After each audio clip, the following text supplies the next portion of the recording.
Good morning. Good morning. Hope you all well and warm and safe in this very cold weather in New York, wherever you are. Today's shir is Lila Nishmas Aaron Nachum Simcha Koyin, Yeshua Morchai Ben Shef, Slo Bracha Sarvis Malay, Binyan Moshe Ben Yosef, May the Nashamos will have an aliyah. And for Shlema for Ada Sarah Bas Leah, Chala Pasal Bas Yanta, Yisrael Ben Rachel Leah, Rachel Bas Pasal Zelda, Aram Yisrael Ben Berisha, and Chaya Bas Dobi Bela, for Shlema B'Sos Shar, Chole Yisrael. Okay, today we're learning up, we're wrapping up Shekalim today and tomorrow. Baruch Hashem, wonderful Sechta. Today we're learning Perek Zion. Here we go, Mishnah Aleph. Um, okay, so yesterday we spoke about all the chests that they used to put the money into the coins. So now there are 13 of them, as you remember from yesterday, hopefully. Today we're going to talk about the status of coins that are found on the floor between two chests. So, Mishnah Aleph, Perek Zayin Mishnah Aleph. Moshe Nimsu Ben Eshkalim Lenadava. If coins were, one second. Good morning, Yoeli. If coins were found, we just started Perek Zion Mishnah Aleph just like 30 seconds ago. So Moshe Nimsu Ben Hashkalim Lenadav. If coins were found between the Shkalim chest and the Dava chest, the Dava is again it's a voluntary korban. So this is between chests 1 and 13.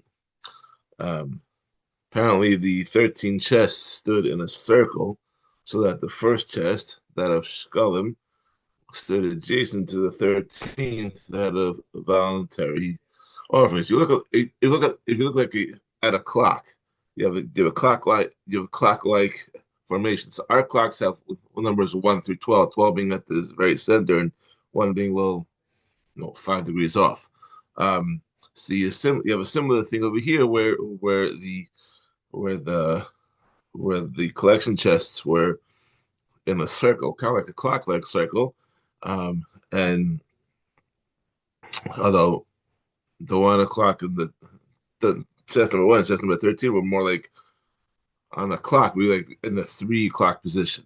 Anyways, the point is that numbers 1 and 13 were next to each other, kind of like numbers 1 and 12 are next to each other on a clock. So, so if they fell between those two chests, that is not, and you're not sure which chest they fell from. Cover the Shekalim, Yipul the Shekalim. If the coins are closer to the Shekalim chest and they are assumed to have fallen from there, that should be placed back in the Shekalim chest. The Nadava Yipul Nadava. If they are closer to the Nadava chest, to the voluntary Kabbanas chest, so Nadav is. It's not a chiyuv. It's an extra, and they should be placed in that chest. Max the max yipu Nadav. If there's like halfway between the two, then they should be placed in the Nadava chest. The rule is that you must place the coins in the chest that is used for the more kadosh purpose. So that way you can be sure that the money will not be used for a less kadosh situation, um, and that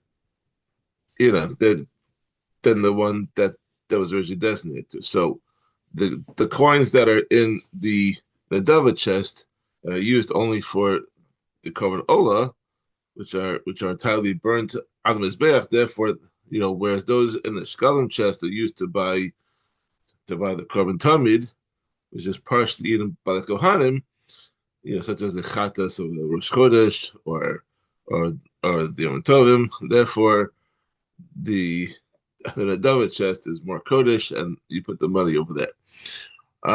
Let's continue. Bain a Levona. If coins are found between the wood chest and the Levona chest, either frankincense chest, which is chest number 5 and 6, 5 and 6. Max of the Max Yipul Levona. Sorry. I'm sorry. I skipped a couple lines. Karel the Asim equal Asim. If they're close to the wood chest, then they're placed in the wood chest. Levona equal Dava, Levona, and if they're closer to the frankincense chest, then they should be placed in the frankincense chest. Max the Max equal Levona. If they're in between, then they should go into the Katoris chest, Livona chest. Sorry, because Livona has more Kedusha than the wood, as we just said before. Bain, Kiri, goes the Ola. If the coins are found between the bird pairs chest, whose funds are used to purchase pairs of birds consisting of an Ola, or as consisting of a Korban Ola and a Korban Chatas, and the young Ola bird's chest. So this is between chest number 3 and 4. Karol Akinin, Yiful Akinin. If their coins are closer to the bird pair's chest, they should be placed in the bird pair's chest. There goes the Ola, Yiful, there goes the Ola. If they're closer to the young Ola bird's chest, then they should be placed with the young Ola bird's chest. Max, the Yiful, there goes the Ola. If the coins are halfway between the two chests, they should be placed in the young Ola bird's chest because since they are used for Korban Olas, then they have more Kedusha, and that follows the rule for the third case. Bain Chula the Mashashini. If the coins were found in a chest, between a chest containing ordinary Chulin coins and a chest containing Mashashini coins that were used to be put the Mashashini. As you remember, Mashashini, you could put it outside of Yerushalayim. They bring the money into Yerushalayim and spend it over there. These are not one of the original 13 chests that we're talking about. These are not there. This other. Okay, these are situations that could occur outside the base of this. My bad. Okay, Chulin Mashasheni. So Karov Chulin Yipol Chulin. If they're closer to the ordinary chest, they should be placed with the ordinary coins. The Mashasheni Yipol Mashasheni. If they're closer to the Mashasheni chests, then they should be placed with the Mashasheni coins. Welcome back, Benny. How are you? Nice to see both of you today. Both Yoli and Benny. Welcome back. Maxla, Yipul, and Mashasheni, if they are found halfway between the ordinary coins and the Mashasheni coins, then they should be placed with the Mashasheni coins because they have more Kedusha than the Chulin coins. So you see 4 cases already where you give it, you put it in the chest with the more Kedusha. This is the general rule. Hochin achar karov hakel. We follow the closest possible source, even to be lenient, because we assume that the coins fell from the closest source. Right? They fell from the closest box. But when it's a 50-50, then they're machmir, and they give it to a higher kedusha. The subject the rice, you go to Chubba. Mishnah Beis.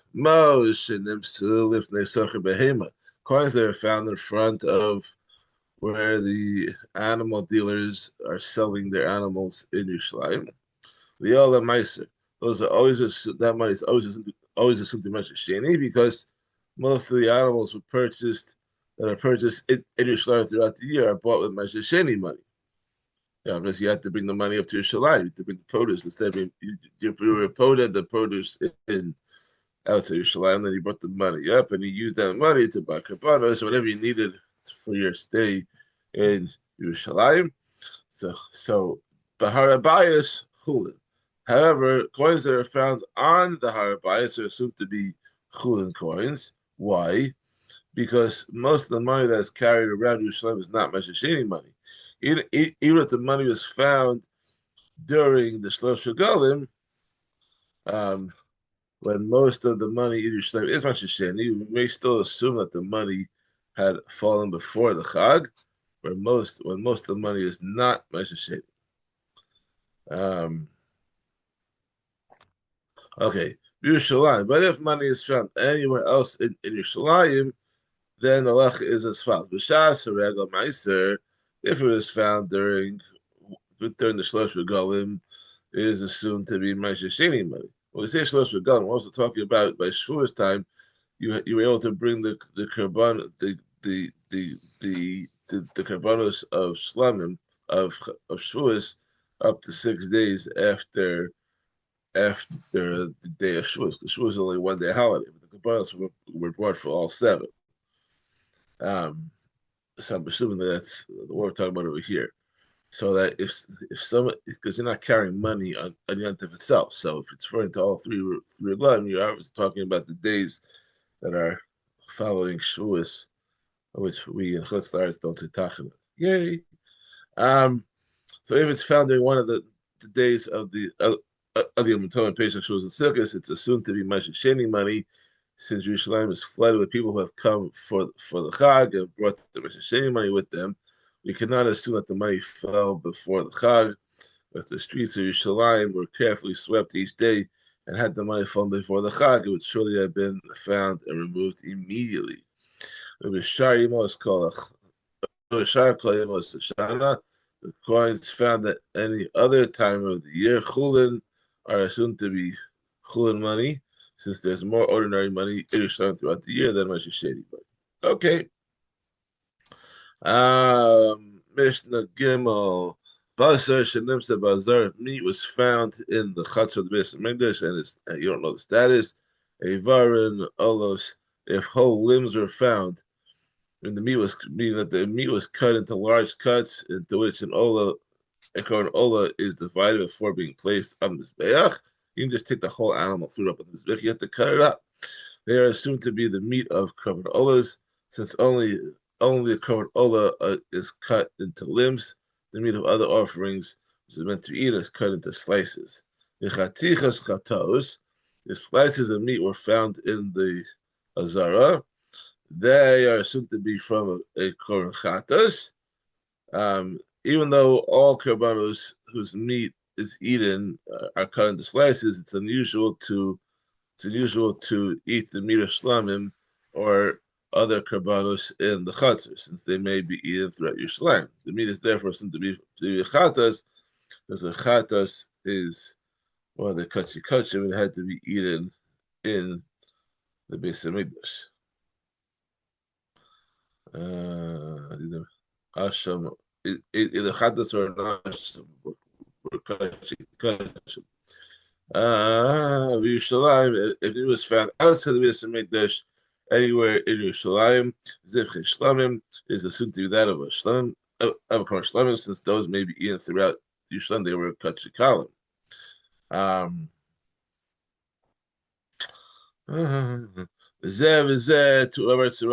In either case, whether the meat was found in the chatzor of the Beis Hamikdash and assumed to be from an ola, chatas, and asham, or whether it was found somewhere else in Yerushalayim, assumed to be a shlamim, it may not actually be eaten or makruv on the mizbeach. Rather, it should be left overnight until its appearance changes and therefore becomes disqualified. The Yitzie is a sreifa that should be taken up to the place of burning, where disqualified karbanos are burned. Cannot be eaten or burned on the mizbeach, because while it was lost, it was without supervision and may have become tummy. But it could also not be burnt immediately as a disqualified korban, because it may not have become tummy, and it is usher to destroy eligible karbanos. It must therefore be left until it becomes definitely disqualified, at which point it can be burned in the base of sreifa. Nimsa begavulin, meat that was found in the provinces anywhere in Eretz Yisrael outside Yerushalayim, Ivarin nevelos. If whole limbs were found, they are assumed to be nevela, which were cut into large pieces to be fed to the dogs. I mean, they may not be eaten. Chatilas mutaros. If slices were found, they are assumed to be from a properly slaughtered animal and was then sliced up for human consumption. They are therefore permitted to be eaten. B'shas rego, the meat was found in the throughout the country during a chag, Shabbos and Meruba, where meat is plentiful in honor of the chag.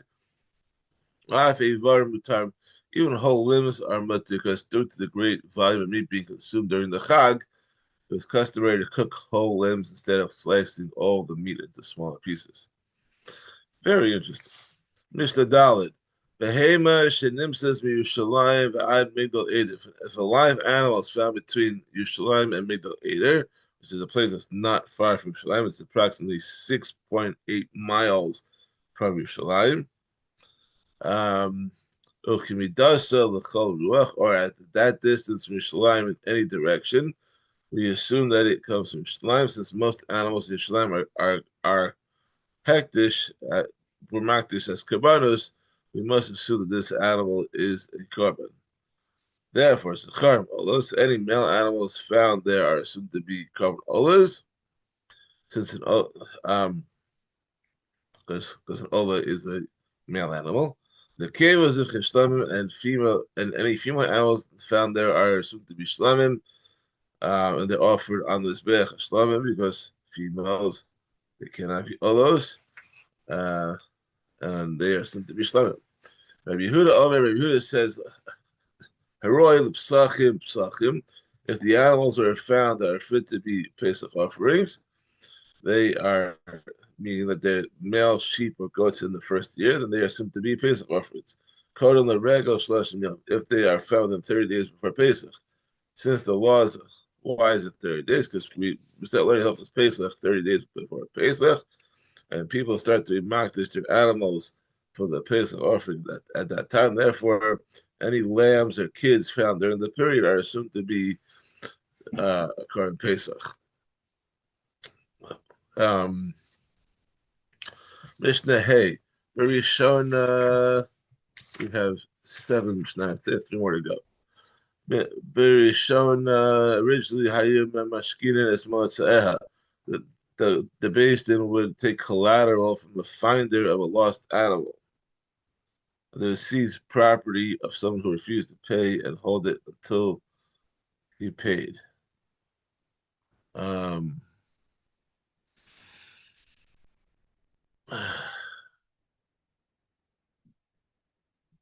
Right.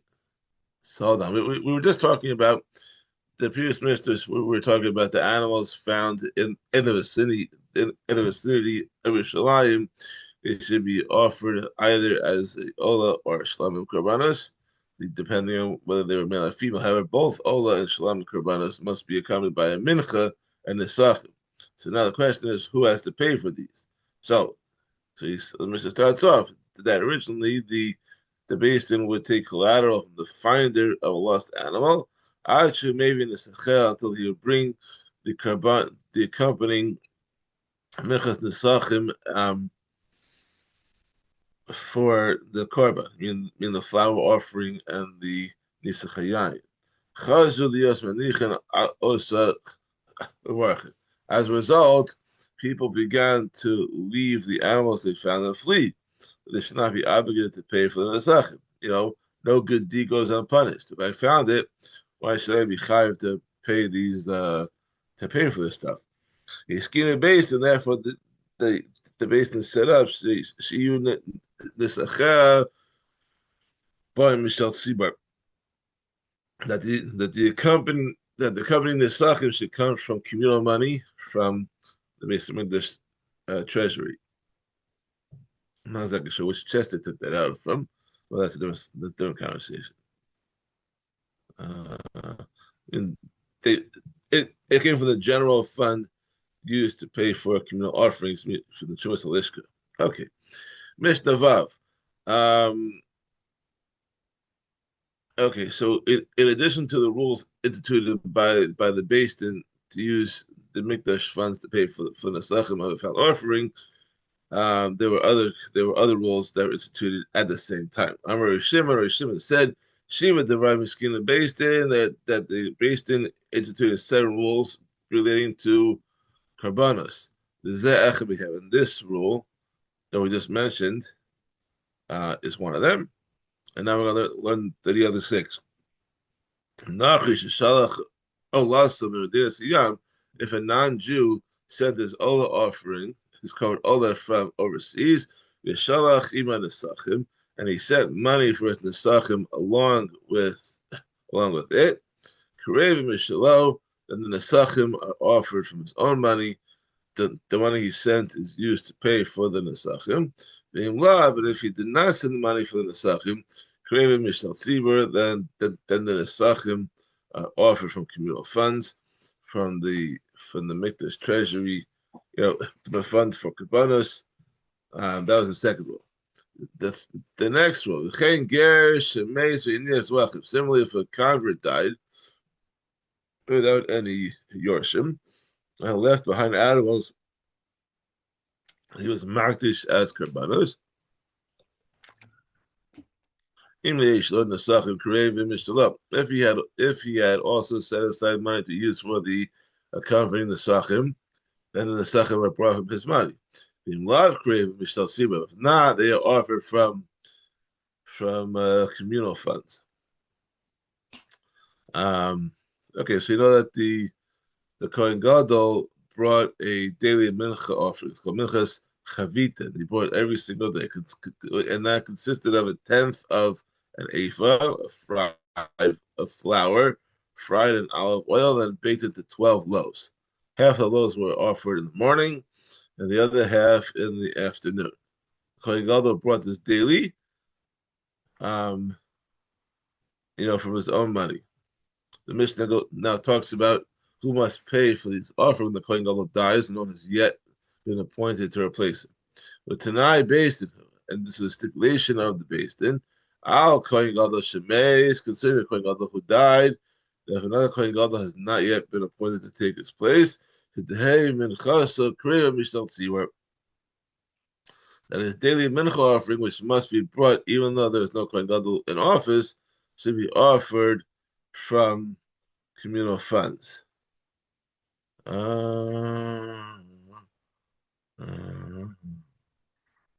Okay, so Shimon maintains that Pidoraisa,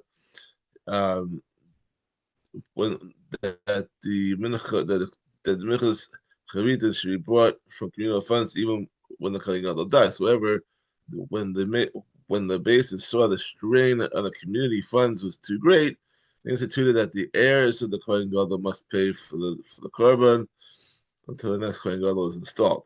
However, when they saw that the heirs became lax about paying it, they legislated a return to the original Torah law that should be paid for communal funds.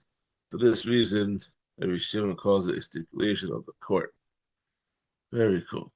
Rabbi Yehuda says, Mishal Yorshin is offered from the funds of his heirs. And both Rabbi Shimon and Rabbi Yehuda agree that when this minchas chavitin was offered, either using either communal funds or the money from the Yorshim, it was offered as a whole tenth of an ephah in the morning and the whole tenth of an ephah in the afternoon, instead of splitting a single tenth of an ephah in the morning and afternoon korbanos. Okay. And the last one for today, Mishnah Zion, Al HaMelech, Al HaEtzim, the court decreed concerning the salt that was used to salt the korbanos that were burnt on the Mizbeach, as well as the wood that was used to fuel the fire that burned the korbanos on the Mizbeach. Shiu Kohanim Neosim Behed, that the Kohanim serving in the Mikdash should be able to make use of them for their needs in the Beis Hamikdash, meaning to salt the korbanos before eating and to make a fire to cook the meat. So, although the salt and the wood are hektish for the use of the Mizbeach, and it should therefore be ushered to make any personal use of them, nevertheless the Beis Din decree that it should be mutter. About para, and the court also agreed concerning the paraduma, shelo yehumolim ba'afara. One should not transgress the isser of me'ilah if he makes personal use of the korbanos of the ashes of the paraduma. Vel hakinin haposlos sheyuhu ba'os mishal tzibur, and they decreed that when disqualified bird pairs are found amongst the birds bought by the mikdash with the money deposited in the chest for the bird pairs, meaning a new pair of birds should be brought to replace them using, uh, Mama Tzibor, Mami. Rabbi Yossi says replacements for disqualified bird pairs are not brought from funds. Rather, Amisapik Asakinin, the one who supplies bird pairs to the Mikdash, Misapik Esapsolos, must also supply replacements for the lost or disqualified ones as part of his contract. Okay, well, that was a fun part. Tomorrow we'll wrap up the Masechta with Perek and start Yuma on Friday. Stay safe.